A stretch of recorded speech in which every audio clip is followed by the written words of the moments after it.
Ассаламу алейкум, урматтуу достор. Бүгүн 25 ноябрь 2019 жыл. Гиляс багындабыз. Бүгүн күн ачылды. Бүгүн бакка келдим. Эсиңиздерде болсо керек, өткөндө июнь айында пенсировка боюнча дагы ушул көчөттү тартып жөнөткөнмүн. Жыйынтык кандай болду? Ушул боюнча сиздерге көрсөтөйүн деп атам. Маалымат катары. Мына бул гиляс май айында биринчи жолку пенсировка көрсөтөйүн. Көрүнсө керек деп ойлойм. Мынакей кольцо болуп турат. Ушул жерден биринчи үзүлгөн, пенсировка жасалган. Экинчиси июнь айында бул жерде жасалган. Үчүнчүсү жетиштүү өсүмдү бербегени үчүн үчүнчүсү жасалбай калган. Пенсировканы эмне максатта жасайт дешиңиздер мүмкүн. Пенсировканы 1 жылда көчөттү 3 жашка чоңойтсо болобу деген.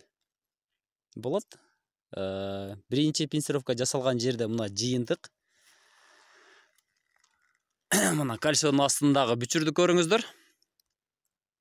Бүчүр чоң уже. Бул жерден кыркылгандан кийин буга келген питаниянын бүт бардыгы мына ал астындагы бүчүрлөр алган.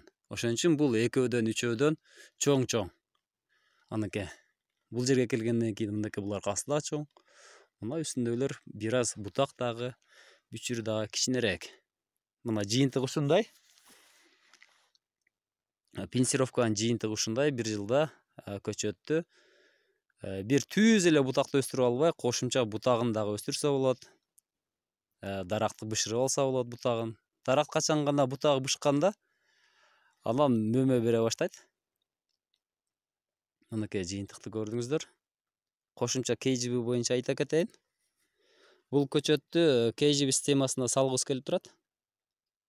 Подвойду айта турган болсок, кадимки эле кара гиляс. Орусчасы вишня. Үстүндөгү первой реваншир. Же болбосо кокон гиляс. Бул көчөт 2018 жылы эгилген. 2018 жылы 50 сантиметр бийиктикте коюлуп, кыркылып эгилген. Андан кийин өскөн бутагы бир эле узун бутак болгондагын астындагы экөө кичикей болгон. Баарын бирдей кылып туруп, мына 60 сантиметр коюп туруп кыркып таштаганбыз. Кыркып койгонбуз. Андан экинчи жылы мынакей 7 бутак пайда болуп турат. Бизге керектүүсү азыр 20, 15, 16, 20, 15тен жогору болуш керек. Ошон үчүн быйыл дагы 15 сантиметр коюп туруп, дагы кыркып таштайбыз. Себеби бутагын дагы көбөйтө алышыбыз керек. Бир бутак 2-3төн бутактанып өсөт кыркканыбыздан кийин. KGB бул King Green Bush америкалык окумуштуунун чыгарган усулу.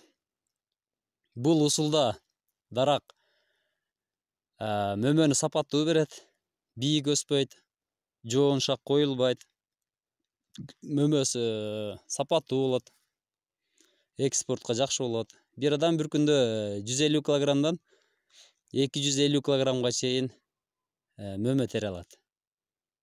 Бул адамдын дагы азыраак жумуш күчүн талап кылат. Ушул гилясты ушул система менен өстүрөйүн деп атабыз. Кандай жыйынтык берет буюрса дагы алдыда көрсөтөм. Ишиңиздерге ийгилик.